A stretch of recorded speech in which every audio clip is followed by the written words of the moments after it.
Hi everyone, this is Anna from the Livingston Public Library, and today we are going to create our own tarot cards using collage art. But first, let's take a look at what is tarot and a little bit about the history of tarot. So tarot is a deck of cards that consists of 78 cards divided into the major arcana, which has 22 cards, and the minor arcana, which has 56 cards total, made up of 4 suits with 14 cards each. And let's take a deep dive into the history of tarot. Now, I'm not going to read all of the captions on this slide, but you are certainly welcome to pause the video and read over each of the captions. This is actually an abbreviated history of tarot, which I have taken from this book to the side here, Tarot by Jessica Hundley, which you can borrow with your Livingston Library card through Buckle's request. And so basically, tarot, much like the history of books and literacy, could not become popular until the publishing industry was able to, one, exist, and two, make tarot, just like books, widely available for the public. And so we start here with first the invention of paper mills. And so it's not until the 1400s that we begin seeing records of playing cards, including tarot, appearing in public records. And so when you think about the history, the long history of humans on Earth, this isn't really that long ago. And tarot actually began as a playing card game, similar to Go Fish or poker or any other games that continue through to this day. And tarot cards at the time were sort of a novelty for the wealthy because at the time having anything printed was a little pricey. So these were sort of novelty games for the wealthy. And we see the first possible tarot cards mentioned in 1441. Now to the side here, I have a picture from that book by Jessica Hundley of some of the earlier tarot cards. And so as I mentioned before, tarot started out as a playing card game. And so it's not until the 1600s, 1700s that we see records of the rules of this game. It sort of gets agreed upon what the rules are.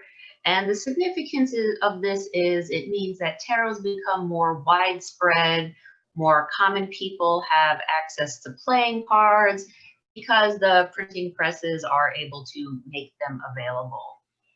And it's not until the late 1700s that we see evidence of people using tarot cards for divination and associating them with the occult. Now, you might be wondering, why did tarot cards get associated with the occult and not regular playing cards as we still have them today? And the answer is people were actually looking at all sorts of things for divination. I'm sure some of you have heard about tea leaf reading. There's people who will look at the clouds for divination. And in fact, there is a practice called cartomancy, about reading regular playing cards as we have them today to get ideas of the future or what's going on in one's life. And just for some reason that is not quite agreed upon, the tarot cards really got picked up with this divination use to the extent that the playing game kind of died off and they just sort of remained for the occult divination purposes. Now, it's not until the 1800s that we see tarot come over to the English-speaking world. And it's not until 1911 that the Rider-Waite-Smith deck, which is the most widely known tarot deck today, gets published. And so one of the major differences with the Rider-Waite deck is here I have the Five of Wands. And so in the major arcana, in the original tarot decks, the cards look kind of similar to what we see today. You can see the similarities. But with the minor arcana, the cards look very similar to playing cards that we would use for Go Fish or poker. So this is the 5 of spades, would have 5 spades on the card. The 5 of wands would just have 5 wands, and the reader would just have to memorize what that means. And so this introduction of everyday images to the minor arcana was what made the Rider-Waite-Smith deck revolutionary. And at this time, the Golden Dawn Order kept knowledge about the tarot sort of private. You needed to be initiated to get knowledge about how to read tarot. And so it's a big deal when in 1968, Stuart Kaplan, founder of US Game System, launches his company into tarot deck publishing. So again, just like with book publishing, making this available to the general public is a big part of what ended up making tarot so popular today, which we'll get to in a couple slides. So in 1978, Stuart Kaplan also began publishing tarot encyclopedias, which helped everyday people like me and you learn how to read tarot cards. And it's not until the 1900s that the 1990s that Llewellyn is founded. So there's now 2 tarot publishing companies in the US. And so as you can imagine, with only 2 publishers, there's sort of a limited amount of people who can get tarot decks published, a limited amount of people with access. So in the 2000s, with the advent of inexpensive digital printing, self-publishing of magazines and zines, as well as tarot books, decks, and other books on esoterica, begins to become popular. So it's really going back again to the importance of accessible publishing. It's really the self-publishing industry that helped tarot blow up and become as popular as it is today. So in 2012, Kim Cran self-publishes the Wild Unknown Tarot deck, pictured here on the side, and helps launch a new era of independently published artist decks. And so from 2016 to 2020, we see tarot sort of at the height of its popularity, with tarot imagery appearing in pop culture, with more people having access to get decks published, with different sorts of representations on the cards. And here are just a variety of tarot decks. And so you can see just by looking that there is a variety of sizes, a variety in the colors, in the imagery. So today, as we get ready to make our own cards, feel free to be creative and do what speaks to you. We're going to cover 3 cards from the major arcana, talk about their meanings and the imagery typically used on them, and then you are free to create whatever speaks to you. So the first card we're going to talk about is the Fool. And on the side here, I have images of the Fool from those different decks. Traditionally, the Fool is depicted as a young person about to joyfully walk off the edge of a cliff with a dog barking at his feet. And so here we see different interpretations of maybe young people looking into the unknown or walking. Some of them are not walking. In the Herb Crafters, this is this imagery here at the top. This is one based on plants. So as you can see, there's a wide interpretation of the card. And so the major arcana starts at number 0. And the Fool is the first card, or rather the 0 card. So the Fool card is about beginning a wonderful journey. Ahead lies all potential, the highest highs and the lowest lows. The Fool, like all of us, will experience all in due time. As card 0, the number before numbers, this card is about unformed potential. The Fool is about the first step. The Fool advises following curiosity and moving beyond self-doubt and fear of failure. Others may look on and see foolishness. And it can be difficult to trust oneself when everyone else is saying, no, it's dangerous. But the Fool card advises that our lives will be richer for taking a leap of faith. The Fool's journey is a long one with many ups and downs, and this card advises that the crazy choice is the right one for the querent. So if you choose to make the Fool card today, some of the key concepts to keep in mind is carefree, leap of faith, trusting in the unknown. So any images you see will work. The next card we're going to cover is the Magician, which is card 1. And again, I have some interpretations of the Magician to the side here.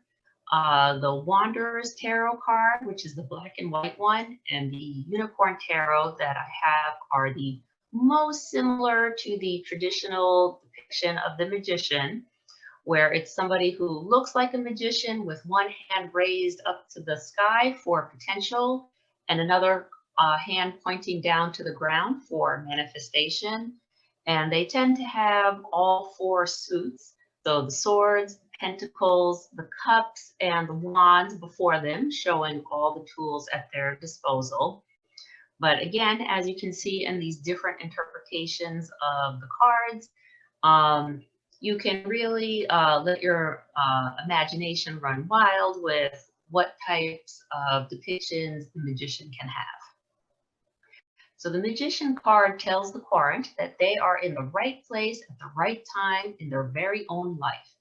The advice of the Magician is that the querent contains all the power, magic, and mastery needed to accomplish whatever they are dreaming of. The Magician encourages intention setting and following through with action.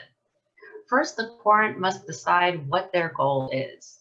Then the querent must follow through and achieve their goal. The Magician wants us not only to step forward, but to step up. Intention gives direction. Actions speak louder than words, and now is the time for action. The Magician reminds us that we deserve to accomplish our dreams, whether big or small, and that the querent has all they need to do so. If one sees obstacles, find solutions, or find a different way. So whereas the Fool card is about just kind of trusting the unknown and just kind of going blindly forward where curiosity takes us, the Magician card is about having a clear goal, a clear intention, and to 1, state what that intention is, and 2, follow through. And 3, another important part of the Magician is that whatever you need to accomplish this goal, you have. So keep these 3 things in mind if you choose to design the Magician card. The next card we're going to cover is Death.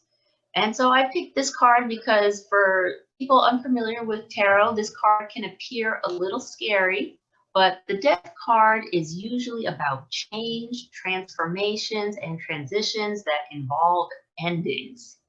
And I'm just going to pause and look over at these cards, and some of them do in fact look scary, but some of them, like from the Star Spinner Tarot on the bottom right with the mother holding the child, some look a little calm.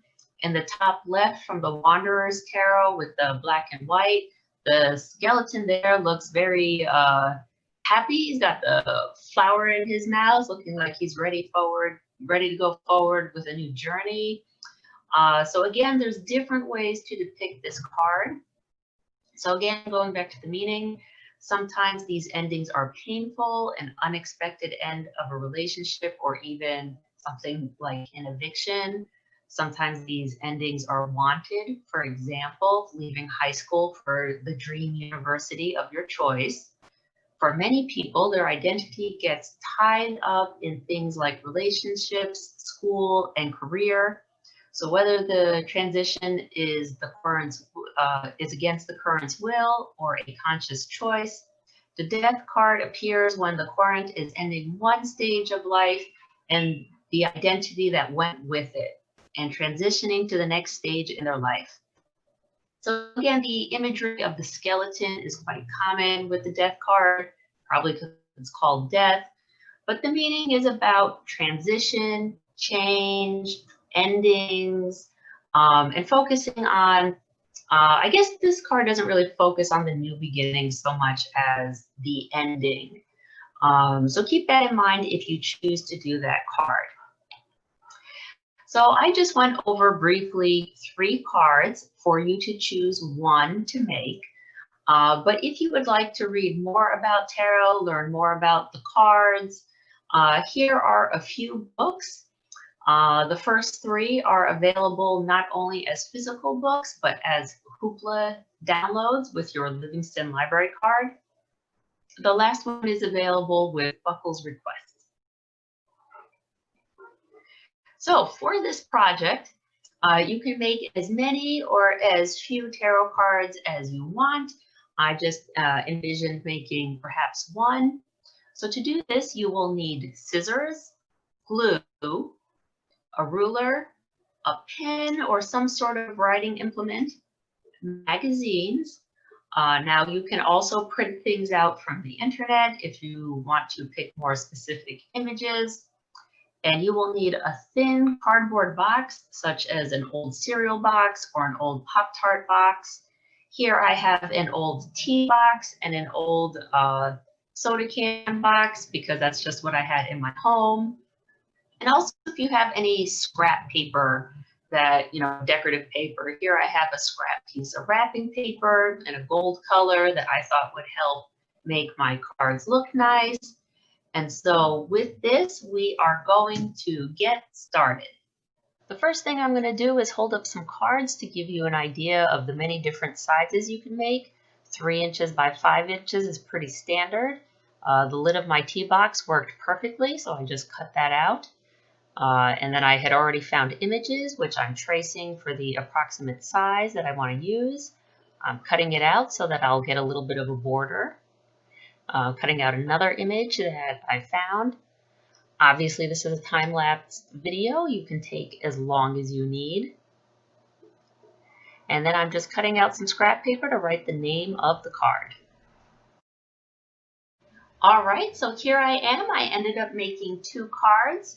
Here was the card I made in the video. I don't know how well you can see this with the lighting, but this is my Fool card.